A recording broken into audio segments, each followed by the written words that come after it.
Então, pessoal, bem-vindos ao Baldo Trader. Sou Paulo Bittencourt, fazendo aquela análise da quarta-feira. Quarta-feira aqui, finalizando junho, finalizamos o mês e o semestre.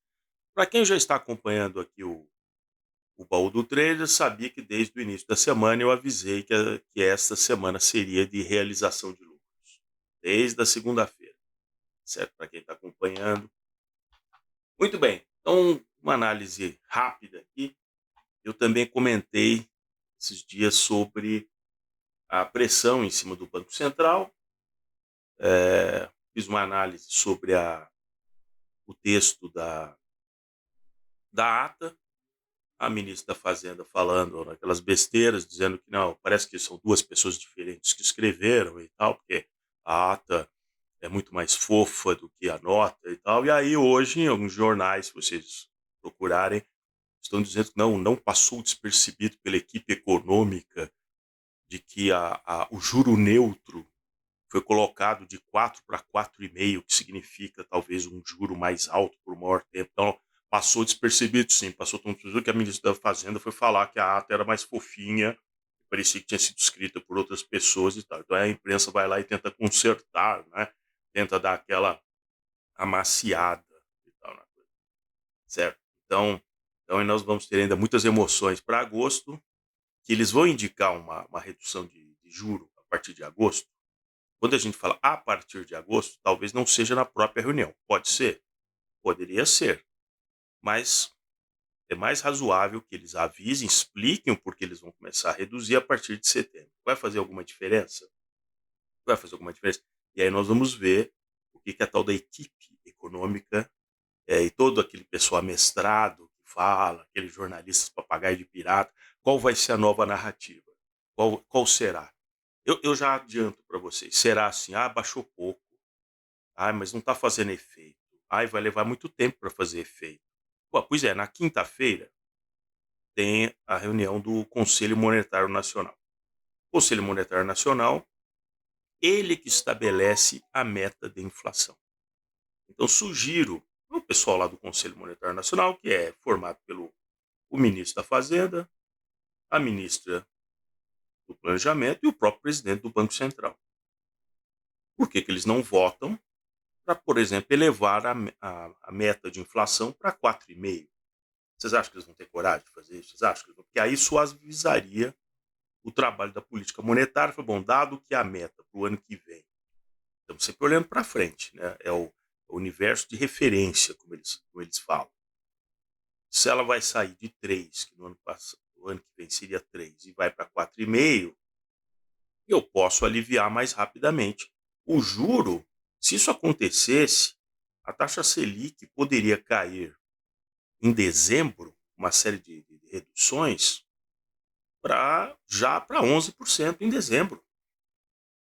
Porque aí você diz, bom, 11 tal, né, o ano que vem, se estou imaginando que a meta fica em 4,5, e eu reduzo de 11 para, já no ano que vem, para 7, por exemplo. Mas eles não vão ter coragem de fazer isso. Não vão ter coragem. Tá? Eles vão deixar para depois. Eles vão deixar para depois. Por quê? Porque é mais interessante você ter um espantalho para bater todo dia. Porque como você não tem outra coisa para demonstrar, então você pega e escolhe um espantalho para bater. Quando eu estou dizendo não tem outra coisa para mostrar, é o seguinte: talvez tenham que prorrogar a questão dos carros, porque a Volkswagen já avisou que vai entrar em férias coletivas. Você tem o caso do varejo que está aí moribundo, que eu comentei com vocês o caso da Casa e Construção, que vai no rodo aí do Tokstok e todos os outros que virão, essas lojas realmente, no meu entender, são caras demais fisicamente para ser mantidas assim. Então, e nós vamos ter na quinta-feira o CAGED, que aí eu vou comentar com vocês os números do CAGED, que até abril, no acumulado, está empregando metade do que empregava no mesmo período do ano passado. Esse é o ponto importante. Essa é a questão importante. Não é simplesmente bravata que nem fica falando aí, porque não, porque a culpa é o Banco Central, porque o juro e tal. E aí nós veremos, vocês verão as matérias jornalísticas, quando o juro começar a cair, vai aparecer assim, não teve efeito no cheque especial, não teve efeito no juro do cartão de crédito, não teve efeito no juro do crédito pessoal, não teve efeito para o capital de giro das empresas. Pois é, não vai ter efeito mesmo, filho, porque eles não se pautam pelo juro de curto prazo, eles se pautam no juro de longo prazo. Por quê?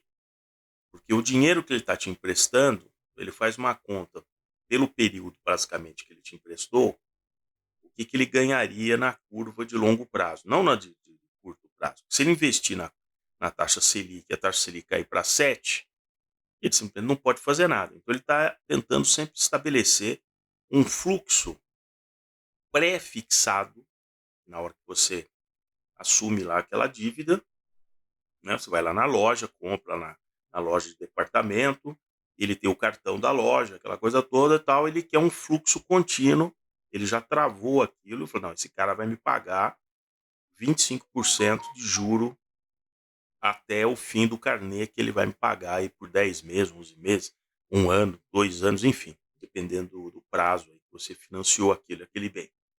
É isso que ele quer. Né? Porque se não fosse assim, ele deixava o dinheiro sempre em Tesouro Selic. Só que o Tesouro Selic é pós-fixado, tem essa variação. Então é por isso que não muda. Por isso que ele não pode mudar no meio do caminho, né? Simplesmente porque caiu a Selic, ele vai lá e faz um cálculo. Né? Ele vai baixar o quanto ele cobra de você só porque baixou a taxa Selic? Não. Se houver realmente uma tendência do juro futuro e ficando cada vez mais para baixo, porque a inflação foi sendo contida, ele pode até nos novos financiamentos e tal fazer um cálculo e ir baixando isso na margem, como os economistas falam. Mas não é o que vai acontecer. Sinceramente, não vai acontecer. E aí, mostrando aqui para vocês, vamos ver aqui, ó, olha lá. Olha lá, esse é o Ibovespa que eu escolhi em barrinhas diárias, mas sempre analisando num prazo longo. Não é aquele papo de subiu, caiu, porque subiu, porque subiu, tourinho, essa coisa toda. Não é isso que eu estou falando. Isso aqui é o início do ano, né? Temos aqui o início de 2023, ele teve um certo arranque ali no começo do ano, mas aí, rapidamente, ali no fim de janeiro, ele mergulha até o ponto mínimo do ano, aqui vocês lembram, aqui em março. Só recapitulando coisas que eu já comentei com vocês antes. Ele tenta uma recuperação até o começo aqui de abril, não suporta, tem uma rápida aceleração aqui, já nós estamos aqui no meio de abril para maio, também não suporta, ele não, quando eu digo não suporta, assim, é uma recuperação que normalmente ela é rápida demais e aí vem a realização.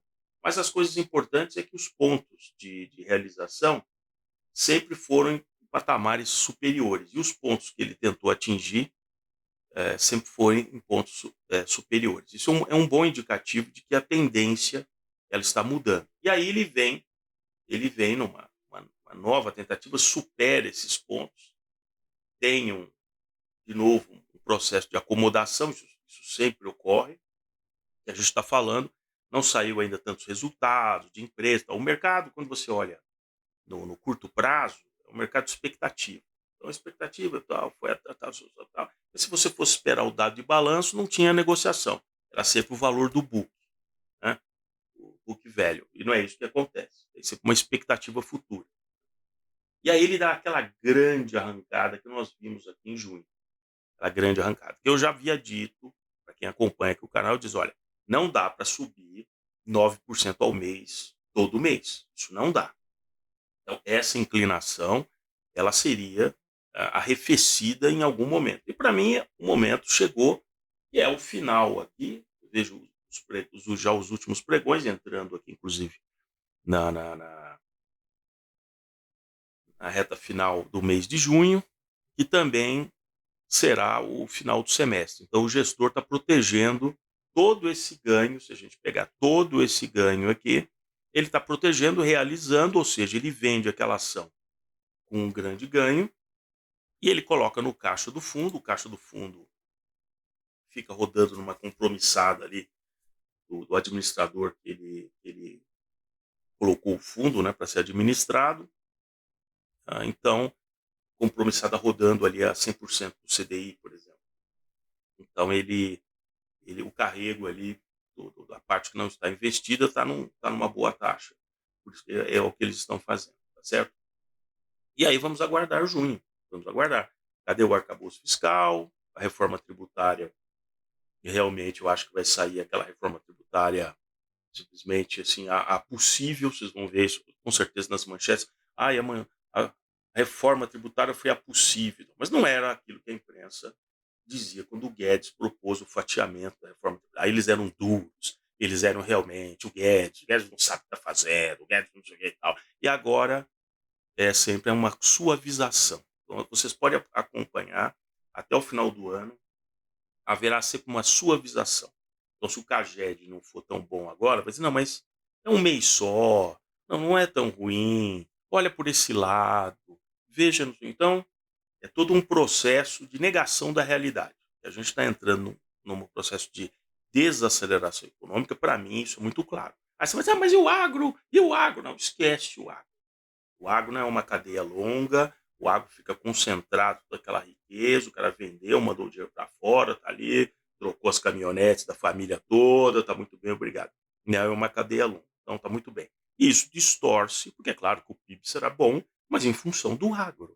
Mas isso não quer dizer que gerou empregos como o varejo geraria, o, a área de serviços, a área industrial. Então, tem que se medir as coisas. Né? Não é simplesmente você tem que acreditar no número, na estatística, mas fazendo uma crítica do número. Senão você sempre vai ser enganado pelo próprio número. Né? O número acaba te enganando. Você vai ter que descer no detalhe. O diabo, aliás, mora nos detalhes. Tá certo? Então é isso, pessoal. Agradeço para quem acompanha esse vídeo até esse momento. Espero que tenha sido útil. Peço mais uma vez, se inscreva aqui no Baú do Trader, acione o sininho para receber os vídeos. Vou procurar fazer sempre vídeos diários para vocês e com algumas mesclas de coisas do passado que eu estou preparando do baú. O objetivo para vocês não serem enganados por esses falastrões, manchete, aquela coisa toda. Para investir bem, você tem que destinar, e aí vai a última dica do dia, você tem que destinar algum tempo por semana para estudar os seus investimentos. É isso que eu estou dizendo. Não é ler jornal. Não é ler jornal. Não. Você tem que guardar. Comece com algumas horas. É 1 hora por semana? Não tem problema. É 1 hora por semana. Não, agora vai ser 1 hora e meia por semana. Ou então, é meia hora toda semana, se for difícil. Mas é quando chega na última semana do mês, você faz uma espécie de, não, agora, esse sábado de manhã, vou dedicar 2 horas para acompanhar. Tem que ser assim. Tem que ser assim. Você tem que tratar o dinheiro como se fosse um membro da família. Senão, não vai funcionar. Você vai ficar refém de cara que quer vender curso, ou do falastrão, que fica criando aquela tensão todo dia, ou daquele jornalista que já tem a fonte dele, é um papagaio de pirata e fica te enganando, tá certo? Então você tem que se dedicar. Ou aguarde aí em julho e pegue aquela lista dos melhores investimentos do semestre e veja se funciona, tá bom? Um abraço.